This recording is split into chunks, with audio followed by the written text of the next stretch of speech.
Han viajado por climas extremos, tanto en la Patagonia como en la Laponia finlandesa. Y esto con un vehículo que, bueno, creo que muchos dicen que no está preparado para vivir en él. Hablamos de todas estas aventuras que además no las hace Pablo solo, sino que le acompaña a su familia. Bienvenidos a Viajando Simple, el podcast donde hablo sobre vivir y viajar en furgoneta. Yo soy Íñigo, autor del libro Cómo vivir y viajar en furgoneta, y en estos episodios comparto mis aprendizajes llevando un estilo de vida algo alternativo.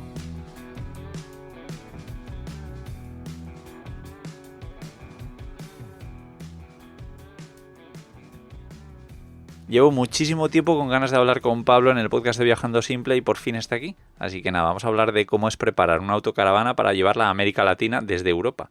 De también cómo es vivir en familia viajando por el mundo, del frío extremo en un vehículo vivienda, porque al final pues las ruedas, las baterías, los depósitos suelen ser un problema. Así que nada, estoy seguro de que os va a gustar este episodio. Pero antes hablaros de una de mis comidas más socorridas viajando en furgo, que es Trevijano, nuestro patrocinador de hoy. Y ya me consta de que muchos habéis probado los risotos, las pastas, las sopas, el cuscús, todo lo que tiene. Pero es que al final me encanta porque lo que son cereales, especias, verduras, frutos secos, nada más. Y a diferencia de otros preparados, pues esto no tiene ningún aditivo, ni siquiera llevan sal.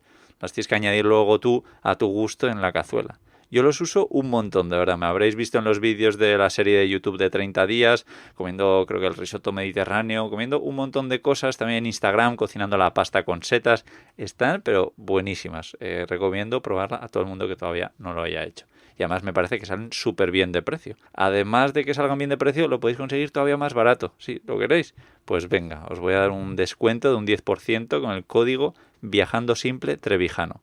En la descripción tendréis un enlace para que lo podáis comprar, pero bueno, si buscáis Trevijano por ahí lo encontraréis muy fácil, que os aproveche.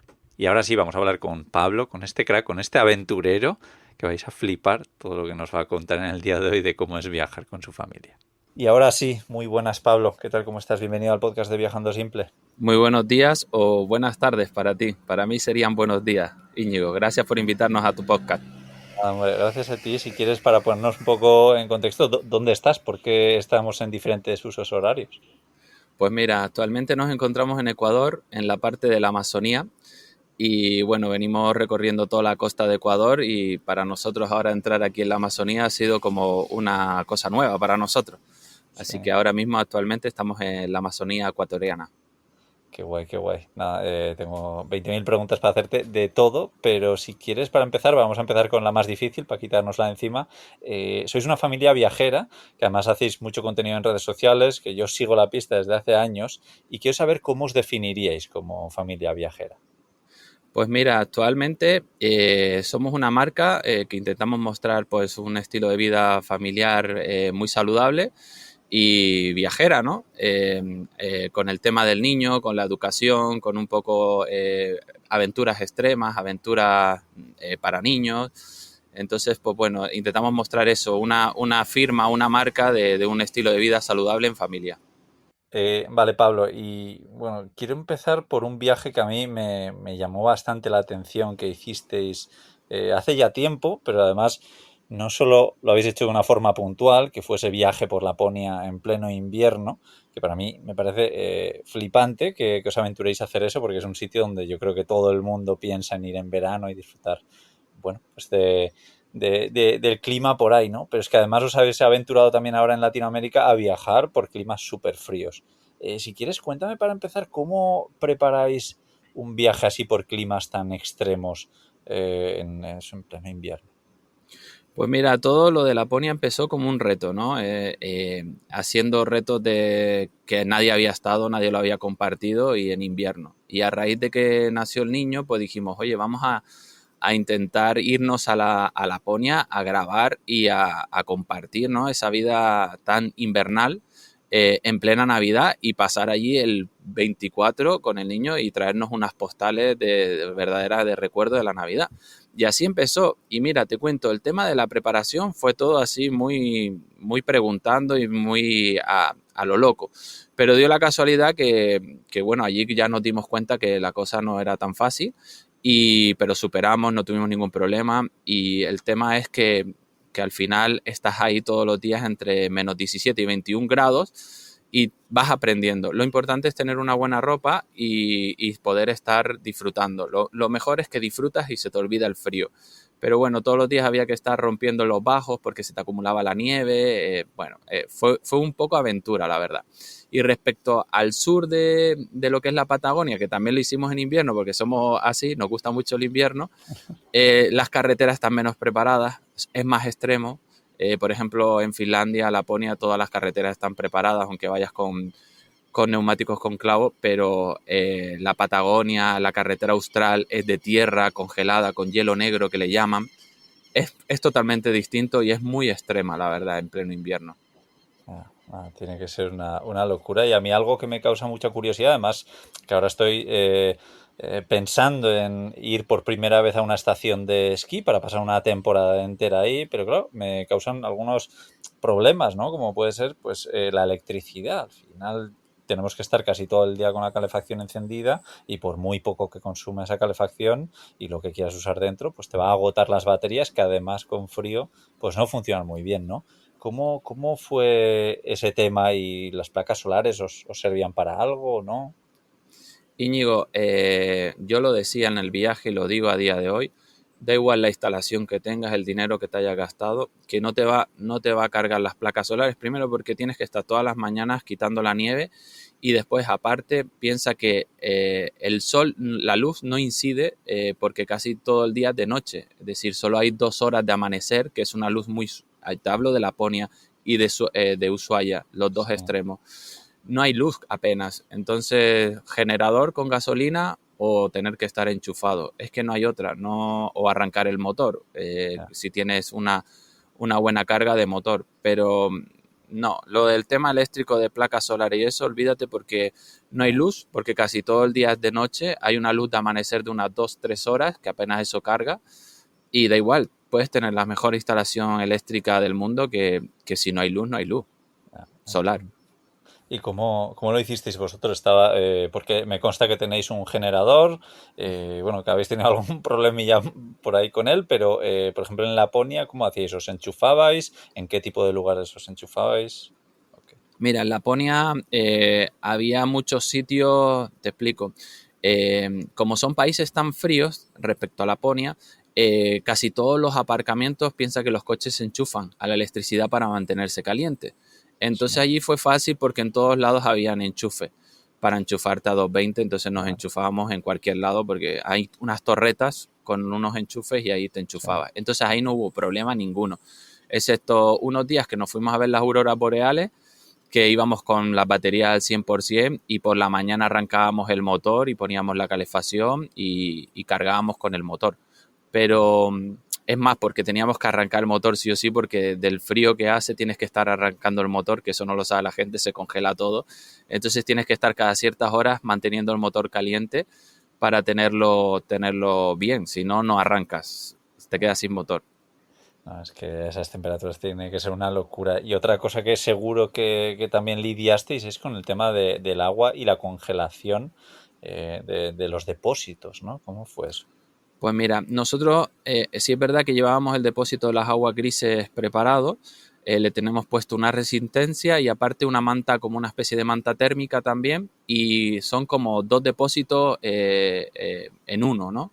Está como un depósito, resistencia y también aislado y otro depósito que va aislado también. Entonces por ese lado no teníamos problema cuando salimos con esta idea, ¿no? Pero cuando llegas allí te das cuenta que el problema viene en el tapón, lo que es el tapón de evacuación, que se hace un tapón de hielo, y después la junta que entra en el depósito, esa junta, ahí se hace un codo también y eso también se congela. Entonces lo solucioné pues con una calefacción puesta debajo que se vende allí para la construcción, la ponía debajo enchufada y con eso le daba calor al tapón y ya con eso podía vaciar y se me descongelaba todo lo que es ese tapón, porque el depósito estaba descongelado porque tenía la resistencia puesta. Ya. Vaya locura, vaya experiencia. Y también otra cosa que seguramente mucha gente se esté preguntando es el tema de las ruedas, cómo hicisteis, porque por ahí no sé si están conduciendo con ruedas con tacos, con clavos o cómo se hace. Sí, el tema de las ruedas es lo más importante. Una vez entras a Finlandia, es obligatorio en épocas de invierno, creo que empieza en esta época más o menos, ya cuando tienes que estar obligado a tener clavo. Y nada, conseguimos ir a un taller por un amigo Manolo que tiene contactos, que se dedica al tema de las motos allí en Finlandia, y nos consiguieron unas ruedas de segunda mano que están nuevas porque ellos las cambian cada año, entonces las ruedas quedan nuevas y nos hicieron el cambio. Así podíamos dejar las nuestras de invierno para cuando termináramos toda la ruta de Finlandia volver a cambiar los neumáticos. Pero os digo una cosa, la diferencia es abismal. Hasta que llegamos al taller íbamos con neumáticos de invierno y era una locura. Tenía que salir de muchos sitios marcha atrás. Todo eso está en YouTube. Pero una vez colocamos la rueda es como si tú pusieras unas zapatillas de correr nuevas, pues igual. Fue un cambio abismal, la verdad. Con los tacos, con los clavos. En sí son clavos. No sé, yo la verdad es que todo esto lo veo como muy, muy incómodo. O sea, para mí viajar en furgoneta es algo como muy fácil y ya lo tengo como muy, muy a mano, pero me estás poniendo como muchas complicaciones, ¿no? Quiero saber si tú recomendarías a otras personas que viajen por el norte de Europa en invierno o por el sur de Latinoamérica también en invierno. Mira, primer factor que yo siempre lo digo, calefacción tiene que ser a diésel, no puede ser a gas, porque si es a gas te consumes una botella en un día o en horas, ¿vale? Eso es súper importante, una buena calefacción a diésel porque nunca para la calefacción, siempre está encendida. Entonces hay que estar preparado porque son muchas cosas, no es tan fácil. ¿Sabes? Te tiene que gustar el frío, lo primero, porque salir no sé, todas las mañanas tienes que limpiar el cristal porque tienes una capa de hielo entre 1 y 2 centímetros, tienes estalactitas por todo el vehículo, tienes bloque de hielo, tienes que quitar los bajos, te tienes que tirar al suelo, te tiene que gustar y no, aunque las carreteras están bien, no es fácil, ¿sabes? Hasta ellos mismos te lo dicen. Hay animales sueltos, muchos animales peligrosos, ellos van con cuchillo, van con escopeta en pleno invierno. O sea, es algo que a día de hoy lo pienso y digo, joder, fue una locura, pero mereció la pena. Y si me dices a mí ahora de ir, vuelvo a ir con los ojos cerrados, la verdad que sí. Me encanta. Sí, me parece eso, una aventura. Y por si alguien quiere un poquito más de información sobre esto, en el podcast 189 hablamos con David, que también estuvo viajando a menos 30 grados y también nos da unas claves muy importantes. Pero bueno, vosotros lo hicisteis además en familia, que es como un nivel todavía más difícil, ¿no? Y no solo eso, sino que luego ya, pues eso, después de la ponida, decir, va, venga, pues ¿qué hacemos ahora? Vámonos a Latinoamérica. Tengo mucha curiosidad de cómo es el proceso de llevar una autocaravana, un vehículo europeo a Latinoamérica sin ningún tipo de problema, porque también he escuchado de gente que ha tenido muchos problemas. ¿Cómo fue vuestra aventurilla por así? Pues mira, Íñigo, no me quiero extender mucho aquí, pero para hacer un resumen hay 3 tipos de envío, ¿vale? Uno es en container, que no nos entraba nuestro vehículo. Otro es en Ro-Ro, que lo descartamos a primera porque es donde están esos problemas, te pueden robar, te cogen tu vehículo, te lo bajan. Y la otra que apostamos por ella, que es la más cara, es en Flat Rack. Al final en Flat Rack es como si depositaras una caja en un depósito, como un correo, y tú la recibes y nadie te toca tu vehículo, no tienes que entregar las llaves, no tienes que hacer nada. Son muchos más papeleos, pero al final, a la larga, es más rentable. Nosotros hicimos el cálculo de lo que nos podían robar y de lo que nos costaba de una cosa a otra. Yo te pongo un ejemplo, tú haces Skytour, a mí si me robaran una cometa, por ejemplo, 2 cometas, te pongo un ejemplo, ¿no? Sí, Y ahí se van 3.000 euros sí. aproximadamente. Entonces, o una batería de litio que te la roban también. Entonces dijimos, mira, y preferimos ir a lo seguro y pagar un dinero más y quedarnos tranquilos. Y fue perfecto, la verdad que todo fue como nos dijeron, el horario, todo, la atención, todo fue perfecto. Bueno, qué bien, me alegro de que no hubieseis tenido ningún tipo de sustos y efectivamente al final estás mandando tu casa y bueno, además tenéis una autocaravana muy completa que si quieres no hemos mencionado, pero háblanos un poco de la Ford Transit bastante bien preparada que tenéis y también si hicisteis algo especial para llevarlo a Latinoamérica. Pues mira, eso la llevamos lo más posible que podíamos equipar, tanto de instalación eléctrica, fontanería, todo, se cambió todo. A medida de estos 7 años, como te cuento, que llevamos viajando, hemos cambiado todo. Y le hicimos una preparación porque realmente nosotros queríamos venirnos a este país con otro vehículo, pero por los tiempos de entrega y todo, tú sabes, nosotros tenemos la filosofía de que el momento es ahora. Entonces no pudimos adquirir otro vehículo que fuera más preparado y decidimos preparar la nuestra y venirnos a la aventura. Y realmente acertamos. Le cambiamos pues, neumáticos, ruedas, suspensiones, por protección, le pusimos un wing, rueda de repuesto, que normalmente en las autocaravanas no suelen traer rueda de repuesto. Le hicimos todo lo que pudimos hacerle para prepararla para venirnos a esta aventura. Quitamos el AdBlue, que es una cosa que también es muy importante. Hicimos un tubo de escape nuevo, el filtro de partículas se hizo nuevo.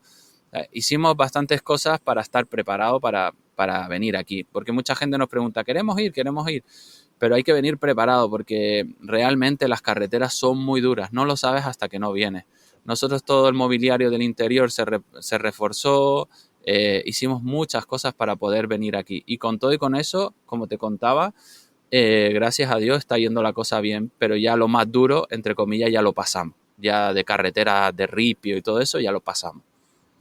Sí, entiendo que tiene que ser una locura, pero bueno, sí, se ve que lo pensasteis bastante y que preparasteis bastante bien esa autocaravana, porque quiero preguntarte a ver si es algo que volveríais a hacer, que hay muchas personas que dicen, no, las autocaravanas son para jubilados que lo utilizan para sus vacaciones, ¿no? ¿Tú crees que una autocaravana está hecha para vivir en ella y más para llevártela a Latinoamérica y recorrer todos los países que estéis recorriendo? Pues mira, yo te voy a ser sincero. Nuestro vehículo, sin poner marca, ¿vale? De lo que es ni nada, no quiero nombrar marcas, eh, es- ha sufrido los mismos pasos de Sprinter 4x4, de camiones, de todo. Y cuando yo coincido con ellos, que hemos ido haciendo todos el mismo camino, algunos se han podido meter en cosas más extremas porque esto no deja de ser un tracción delantera, pero más o menos lo que son las rutas principales, que son muy duras, las hemos hecho todos igual. Entonces yo hablo con ellos y ellos han tenido problemas de suspensión, problemas de instalación de fontanería, se les ha rajado platos de ducha, se le han caído armarios. Y yo realmente, pues mira, creo que porque soy demasiado maniático y estoy todos los días pendiente y pendiente, al final pues creo que vamos sobreviviendo a esas cosas y no hemos tenido grandes problemas.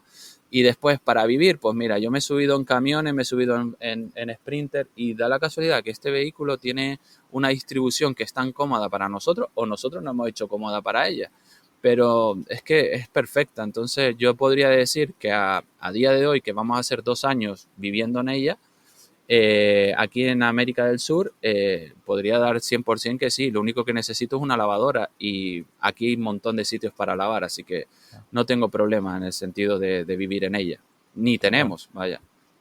Qué bueno, nada, nada, me alegro y yo creo que esto también es de destapar un poco algo que mucha gente piensa, ¿no? Que necesita un vehículo 4x4 para según qué países o según qué rutas, así que me gusta que saques esto, pero sí que has nombrado el tema del AdBlue, por ejemplo, ¿no? Tienes un vehículo que es muy moderno, bueno, muy moderno sobre todo para mí, que estoy acostumbrado a vehículos de los 90, de los 2000 y así, pero eso es un vehículo pues como los que se venden ahora, que tiene bastante electrónica, que tiene AdBlue, o tenía, ¿no? Por lo que has contado. Pero, ¿qué tipo de problemas habéis tenido? Porque me consta que, bueno, hay muchas cosas que las hubieseis tenido probablemente viajando por España, por cualquier sitio, pero que son más fáciles de tratar estando en Europa, ¿verdad? Que en Latinoamérica. Cuéntame cómo habéis lidiado con todo eso.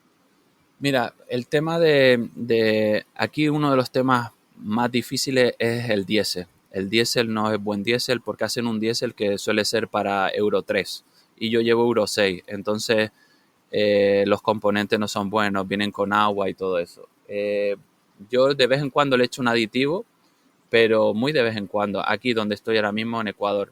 Bolivia, Perú, Ecuador son los países que por ahora peor diésel tienen. Argentina, Chile, Brasil tienen buen diésel, porque allí sí hay Euro 6 de vehículos. Yeah. Después, el único problema aquí que hay con mi vehículo, que vamos rezando todo el rato, es el tema de las piezas, porque aquí no hay nada igual. Entonces todo hay que mandarlo a pedir. Al final, mira, lo mandas a pedir por páginas que exportan piezas, tardas un poco más, que a lo mejor tardas, no sé, 10, 15 días, no lo tienes de un día para otro, y según el país, pues te cobran unos aranceles. Hay países que te cobran el 50%, otro el 15%, otro el 10%, y así vamos escapando. Por ahora lo que hemos pedido ha sido el embrague, que lo rompimos, todo el kit de embrague, y algunas piezas más así que hacían falta, pero por lo demás tocamos madera, que sigamos así bien, ¿sabes? Qué bien, suena todo bastante normal, pero cuando se tiene una avería en un vehículo camper, pues al final es algo que te trastoca mucho el viaje, ¿no? Creo que a todos nos ha pasado y nos seguirá pasando y bueno, es parte del juego, pero a vosotros, viajando en familia, entiendo que todavía os puede trastocar un poco más. Quiero saber cómo lo habéis pasado y si en algún momento habéis pensado, ostras, es que igual no podemos continuar el viaje o que os habéis llegado a un límite de decir, ostras, que eso, el tener que esperar a X piezas o lidiar con todo esto es demasiado. ¿Os ha pasado? Mira, esto es un tema muy importante que me puedo extender un poco. Sí, Te cuento, la gente que está acostumbrada a viajar, viaja por su país, vamos a poner. Los de Europa viajan por Europa y los de aquí pues viajan por su país un poquito. Al final estás como en Europa, aunque estés en América del Sur, estás en Europa, ¿no? Aquí para nosotros el mayor problema son las estadías del vehículo, te dan 90 días, ¿vale? Y aproximadamente por países, ¿no? Es la media. Y al vehículo también. Al vehículo le suelen dar 3 días menos de lo que te dan en el pasaporte de inmigraciones. ¿Cuál es el problema? Que si tú tienes una avería, vamos a suponer que a 30 o vamos a poner menos, 20 días antes de salir del país y tienes una avería gorda, es cuando viene el problema, porque tienes que pedir las piezas, tienes que salir del país tú para poder renovar el tip del vehículo o tu mismo pasaporte. Entonces son gastos tanto como de taller, gastos como de viaje. Imaginaros, 3 personas salir de un país y volver a entrar para renovar el sí. pasaporte. Tienes que dar de baja el vehículo un tiempo para que no siga andando. O sea, son muchas cosas. Yo lo que siempre digo es que este viaje, comparación con Europa, Europa es fácil y esto no es fácil, por muchos motivos. Uno de ellos es ese y otro es que hay que tener un colchón económico bastante grande. Por lo que tú has dicho, una familia se pega la autocaravana en el taller 2, 3 semanas, un mes, no vas a estar conviviendo. Yo personalmente no estoy conviviendo en el taller. Yo me voy, me alquilo un B&B o busco una casa y me voy con mi familia y yo voy al taller diariamente para estar con el taller y trabajando. Pero es duro porque esos son gastos también, ¿sabes? Si estás tú solo, por ejemplo, viajando, te da igual, duermes en un garaje. Te estoy hablando cuando son muchos días, cuando son 2, 3 días, si no hemos quedado en talleres y sin problema, ¿no? Siempre nos han tratado bien. Pero cuando ya hablamos de que tienes que estar esperando piezas y todo eso, es complicado para una familia. Hay que ponerse en esa situación y pensar en tu hijo y pensar en, oye, hay que estar bien, no vamos a estar sufriendo. Sí. Sí, sí, no, al final efectivamente, además yo ya he hablado en algún podcast anterior de el maltrato que siento muchas veces en los talleres, ¿no? Que me da la sensación de que más que un cliente eres alguien que les está estorbando cuando les estás llevando tu vehículo a reparar. Entonces yo efectivamente más de una vez cuando he dejado un vehículo pues me he buscado un lugar alternativo para quedarme a dormir porque es que de verdad que odio un poco ese tema con los talleres. Tengo curiosidad de cómo ha sido tu experiencia tanto en Europa como en Latinoamérica con los talleres, porque al final, pues como es normal, os ha tocado y entiendo que habréis tenido buenas y malas experiencias, pero así a cómputo global, ¿cómo ves esta profesión del mecánico? ¿Te han recibido bien? Mira, te cuento, nada más llegar a América del Sur, a los 2 meses justo, se nos rompe la centralita del vehículo, el ordenador a bordo. Creemos que, no sé, en el barco o algo cogería humedad y dejó de funcionar. Y ahí en Comodoro, en Rivadavia, en Argentina, estuvimos un mes parado, pues te cuento, conviviendo en el parking de exterior del taller y la verdad que nos trataron súper bien. Nos dejaron un coche para estar moviéndonos de la marca, nos trataron súper bien. Pero en caso de otros sitios que has ido más bien organizándolo, pues ellos, por como tú has dicho, porque parece que les molesta o es un vehículo muy grande, no tienen espacio, no te han querido recibir, Sí, pero al final te reciben porque ves que eres viajero, pues sí es verdad que a las prisas han hecho las cosas mal por querer sacar tu vehículo antes del taller. Sí. Y respecto a Europa, por ejemplo, solo hemos tenido en Países Bajos una situación de que nos tuvieron que venir a buscar en grúa y fue súper bien. Nos dejaron dormir dentro del aparcamiento también y eso fue súper rápido. Pero quiero insistir en una cosa que la gente de Europa está acostumbrada. Aquí no hay grúas, ¿vale? Aquí no escojo el teléfono y llamo a la grúa del seguro. Sí. Aquí no hay grúas, aquí hay, amigo, ¿me puedes transportar? Conseguir una grúa para un vehículo de estos tan grande es imposible, es muy difícil. Al final, nosotros, por ejemplo, cuando rompimos en Braga hicimos 84 kilómetros en carretera de montaña a 3.500 metros tirados por una grúa pequeña y íbamos sufriendo. Por eso pongo en contexto a todo el mundo lo difícil que es viajar por aquí, que las cosas no son fáciles, sobre todo en rescate, no sé, no es fácil, la verdad. Y después de haber un poco vivido estas experiencias que yo desde fuera las veo bastante complejas, ¿no? Como puede ser un frío extremo en el norte de Europa o, bueno, todos estos desafíos logísticos en Latinoamérica, ¿cuál creéis que os ha puesto más a prueba como familia? Eh, es que cada día, Íñigo, es una prueba nueva, Ya. ¿sabes? Ahora mismo estamos aquí, que si escuchan, está lloviendo torrencial y ahora estamos en época de lluvia y las carreteras las cortan. Las cortan porque la montaña se cae y cierra la carretera y te puedes quedar pues atrapado días hasta que venga una excavadora a quitarlo y repare esa carretera. ¿Sabes? Estamos hablando de cosas que son cada día, no sabes qué te va a pasar. O sea, yo lo cuento así, pero es real y te tiene que gustar. Y para mí cada día es una aventura y me encanta, ¿sabes? Nos sentimos divertidos. El niño ya es como una experiencia más. Siempre, oye, con unos límites, ¿no? Pero es que cada día, como te digo, es una aventura el día aquí. Y es divertido. Nada, me alegro que lo veáis con esa actitud. Y también cuéntanos si quieres un poco si el tema de la autocaravana lo veis un poco para el futuro. También cuéntame un poco más o menos qué ideas de planes de futuro tenéis. Si queréis seguir viajando por Latinoamérica, si, oye, ya habéis terminado y queréis volver a Europa o si queréis dar el paso a Norteamérica. Y si el vehículo creéis que es perfecto y vais a seguir manteniéndolo o cambiarlo para un futuro viaje. Pues mira, la verdad que eso me lo planteo cada día. Porque sí es verdad que ahora este vehículo está aguantando bien. No está dando ningún problema, entre comillas, que no sea desgaste. Pero, hombre, a mí siempre me ha gustado, como te contaba antes, tener algún vehículo que fuera 4x4, más que nada por poder llegar a sitio y estar más tranquilo, porque yo todos los días estoy sufriendo con el tema del embrague, hay muchas subidas, muchas pendientes. La idea es cruzar a Panamá, a Centroamérica, hacer todo Centroamérica, hacer toda Norteamérica, igual hacer una parada según como vayamos viendo en México, porque en México a los vehículos le dan 10 años de estadía, y ahí hacer una buena parada, porque en México creo que se merece un país para hacer una buena parada, a lo mejor, según como vayamos viendo. Y después hacer América del Norte, llegar hasta Alaska, que es la idea. Intentar llegar a Alaska a lo mejor un poco más en el invierno, ¿sabe? Un poco más extremo, ya que tenemos experiencia con eso.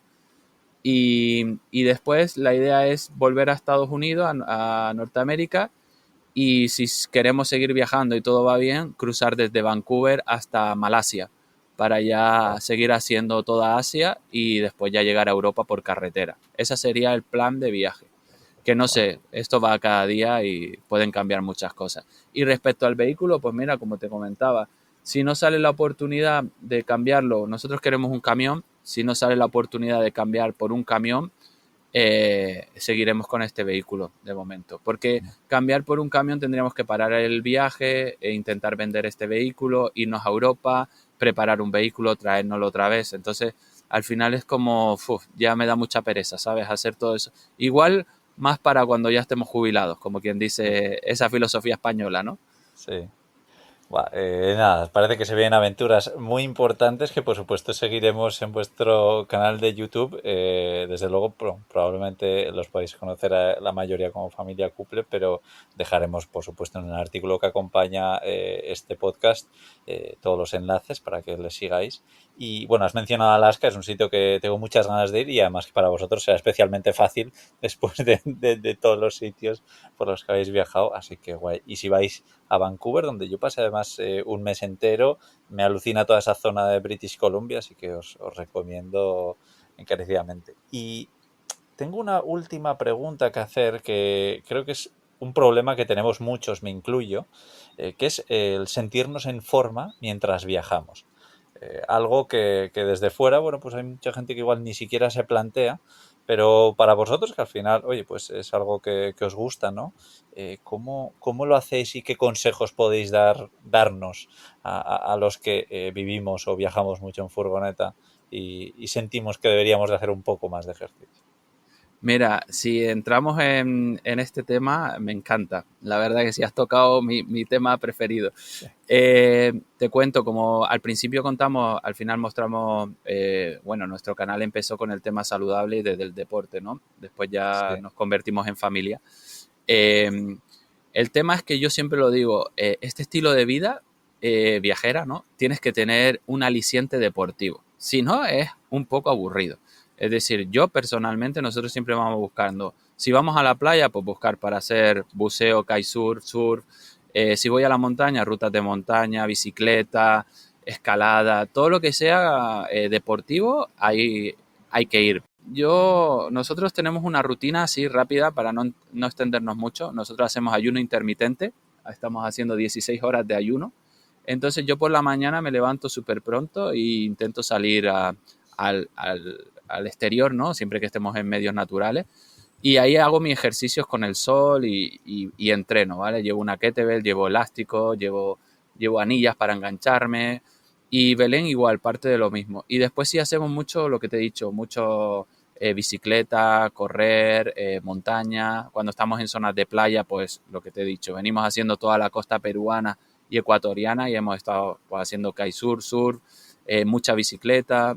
Entonces así nos vamos manteniendo. Pero yo sí doy un tips a esa gente que viaja, que se tome una rutina todas las mañanas porque hay que estar bien. Y eso de comer tumbado, no es saludable para el futuro, la verdad. Tal cual. Sí, si queremos seguir viajando y disfrutando de lugares increíbles como los que os vienen a vosotros por delante, es importante estar en forma, ¿no? Sí, sobre todo por eso, porque después haces rutas de 3.500 metros con tu hijo puesto en los hombros y si no estás en Wow. forma, el otro día fuimos a una cascada que habían que subir como unos 2.500 escalones. No es fácil, ¿eh? Sí, ya me ¿Sabes? imagino. Buah, se Por complica. eso. Qué guay, Pablo. Nada, muchas ganas de seguir tus aventuras, las de Belén, las de Logan y ver un poco cómo vais recorriendo y bueno, viviendo esas aventuras. Eso, recomendar a todo el mundo que os siga tanto por Instagram como en YouTube, como Familia Couple. Dejaremos todos los enlaces por ahí. Y nada, gracias por este tiempo y a ver si coincidimos por ahí en un futuro. Muchas gracias a ti, Íñigo, por hacernos esta entrevista y esperamos coincidir contigo porque creo que la última vez que nos vimos fue en una meeting camper que ni me acuerdo ya qué Sí, año sí. era, pero creo que de 2000, no me acuerdo, 2021 puede ser, Hace no sé, mucho. no me Puede ser acuerdo. 2020-2021, sí. 2020, porque Logan estaba recién nacido, Ah, 2020 creo que buenísimo. fue. Así que yo creo que ya va siendo hora de encontrarnos en alguna parte del mundo, ¿no? Exacto. Seguro En que sí. alguna playa para navegar juntos. Eso, para hacer un poquito de Sí. calle. Qué guay. Eso es lo que se echa de menos. Bueno, si me quieres preguntar algo de lo que echo de menos, eso es lo que echo de menos. La parte Sí, de Tarifa de España a veces que la he sí, disfrutado mucho y sí la echo de menos, la verdad. sí. Ya me Pero imagino. bueno, Sí, sí, al final siempre echamos cosas de menos, es sí, lo normal y también es por lo que es bonito de luego volver, ¿no? eso es. Sí, buenísimo, Pablo. Pues nada, millones de gracias, te mando un abrazo enorme. Chao. Gracias a todos, gracias.